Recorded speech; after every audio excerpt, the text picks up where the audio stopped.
नमस्कार। आरपीएससी की इस पीवाईक्यू सीरीज़ में आपका स्वागत है, जिसमें अपन डेली है जो टॉप 10 पीवाईक्यू प्रैक्टिस करते हैं। आज का अपना पहला प्रश्न है, कालीबंगा की अग्निवेदिकाओं के संबंध में कौन सा कथन सही नहीं है, यानी कि गलत कथन अपने को बताना है। अग्निवेदिकाएँ हैं जो पश्चिमी टीले पर मिली है, सही कथन है।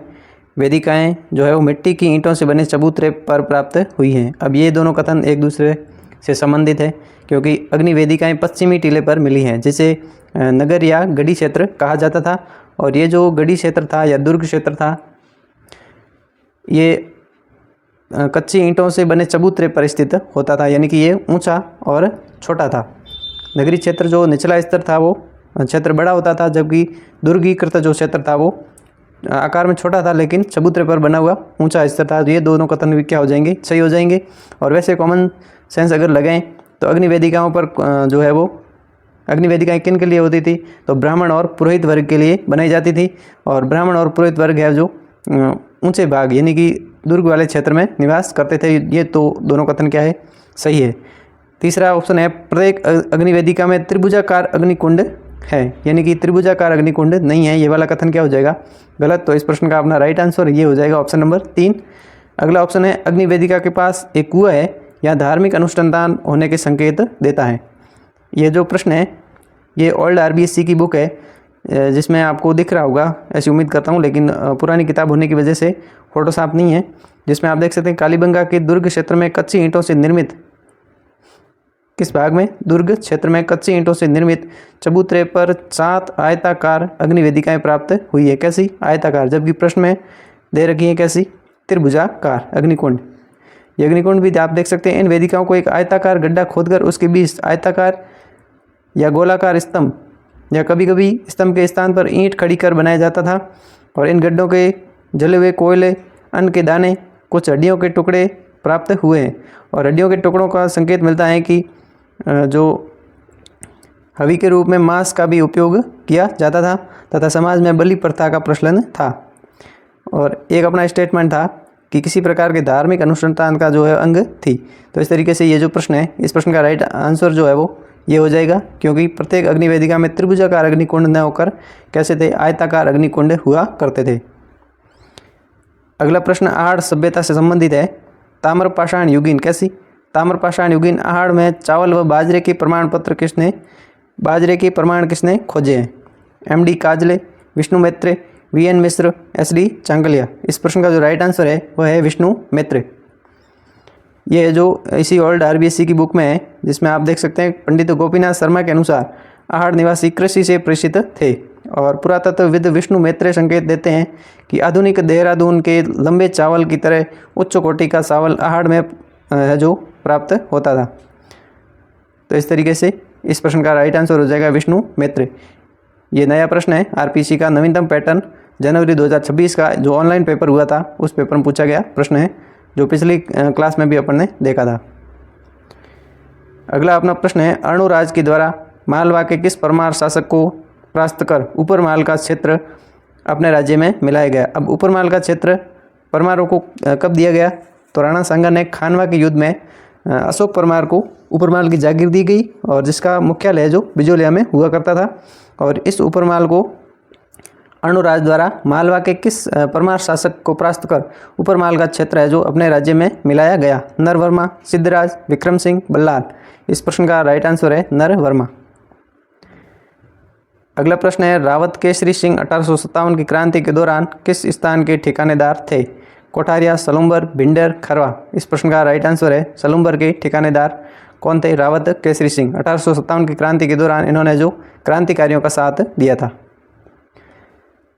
अगला प्रश्न है, निम्न में से किसने अजमेर में सविनय अवज्ञा आंदोलन के दौरान कार्यक्रमों में सक्रिय भागीदारी की।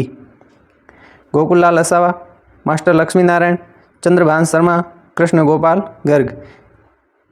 सही उत्तर चुनिए। ऑप्शन आपके सामने ए और B, B C, C D, A B C D चारों। इस प्रश्न का राइट आंसर है ए बी सी डी चारों, यानी कि गोकुललाल असावा, मास्टर लक्ष्मी नारायण, चंद्रभान शर्मा और कृष्ण गोपाल गर्ग, इन चारों ने अजमेर में सविनय अवज्ञा आंदोलन के कार्यक्रमों को सक्रिय भागीदारी निभाई थी।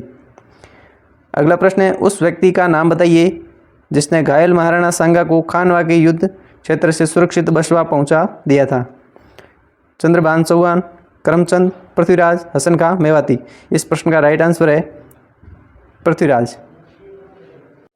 इसके अलावा आपको ये भी ध्यान में रखना है कि खानवा के युद्ध में जब राणा सांगा घायल हो गए थे उस समय राज मुकुट और राज चिन्ह धारण करने वाला सादरी का झाला अज्जा था। कौन था? झाला अज्जा। ये नाम भी आपको ध्यान में रखना है। जबकि झाला बीदा था जो हल्दी घाटी के युद्ध में महाराणा प्रताप का राज मुकुट धारण करने वाला झाला बिद्दा था और ये झाला अज्जा था। और घायल राणा सांगा को खानवा के युद्ध क्षेत्र से सुरक्षित बसवा किस स्थान पर बसवा पहुंचाने वाले कौन थे? तो पृथ्वीराज। अगला अपना प्रश्न है, निम्नलिखित में से किस किले में केवल एक ही मार्ग से प्रवेश किया जा सकता है? कुंभलगढ़ किला, जूना किला, चित्तौड़ किला, आमेर किला। इस प्रश्न का राइट आंसर है जूना किला।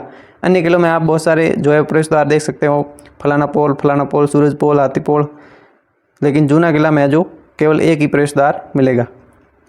अगला प्रश्न है, महिलाओं के वस्त्रों में गीदड़ नृत्य करने वाले पुरुषों को किस नाम से जाना जाता है? गेरिए, बाजीगर, बाजिया, गणगौर। इस प्रश्न का राइट आंसर होगा गणगौर या मेहरी कहा जाता था। और गीदड़ नृत्य में केवल पुरुष है जो भाग लेते हैं और महिलाओं का अगर रोल निभाना हो तो वो भी पुरुषों द्वारा निभाया जाता हो और ऐसे पुरुषों को गणगौर या मेहरी कहा जाता है। अगला प्रश्न है, 1946 में किसानों की दयनीय स्थिति पर खेड़ा मंगल सिंह का सम्मेलन किस राज्य के प्रजामंडल ने आयोजित किया? बांसवाड़ा, डूंगरपुर, अलवर, भरतपुर। इस प्रश्न का राइट आंसर है अलवर प्रजामंडल ने 1946 में। कब? 1946 में किसानों की दयनीय स्थिति पर खेड़ा मंगल सिंह का सम्मेलन आयोजित किया। अगला प्रश्न है, अलवर के राजा बलवंत सिंह के समय दुर्गा सप्तशती का चित्रण किस चित्रकार ने किया था? छोटेलाल एवं शालिग्राम, जमुनादास एवं नंदराम, दालूराम एवं शिव कुमार, बलदेव एवं बख्शा राम। इस प्रश्न का राइट आंसर है छोटेलाल एवं शालिग्राम ने अलवर चित्रकला से संबंधित दुर्गा सप्तशती नामक चित्र बनाया। कब? अलवर के राजा बलवंत सिंह के शासनकाल में। इस तरीके से प्रश्न पूछने का जो आरपीसी का ट्रेंड आप देख सकते हैं, जिसमें एक प्रश्न है, मेवाड़ के अमर सिंह फर्स्ट के कार्यकाल में रागमाला चित्रित करने वाला चित्रकार का नाम बताना है। इसका आंसर निसारुद्दीन होगा। ऐसा ही एक प्रश्न है, निम्न में से किसके शासनकाल में साहिब राम ने आदमकद चित्र बनाने की परंपरा शुरुआत की? इस प्रश्न का राइट आंसर ईश्वरी सिंह, जयपुर। ये जो दोनों प्रश्न थे ये अपन ने पिछले 2 वीडियो में देखे थे। अगला अपना प्रश्न है, उस राजा का नाम क्या था जिसे हड़बू जी ने आशीर्वाद देते हुए अपना खंजर भी उपहार में दिया था? राव जोधा, राव सातल, राव सूजा, राव मालदेव। इस प्रश्न का राइट आंसर है राव जोधा। और राव जोधा ने हड़बू जी को बेंगटी गांव भी दान में दिया था। बेंगटी गांव जहाँ इनका मंदिर बना हुआ है और इस मंदिर में है जो बैलगाड़ी की पूजा की जाती है। तो इस तरीके से आज अपन ने 10 PYQ है जो प्रैक्टिस किए। और अगर आपको ये सीरीज़ पसंद आए तो इस वीडियो को लाइक करें और चैनल को सब्सक्राइब जरूर करें।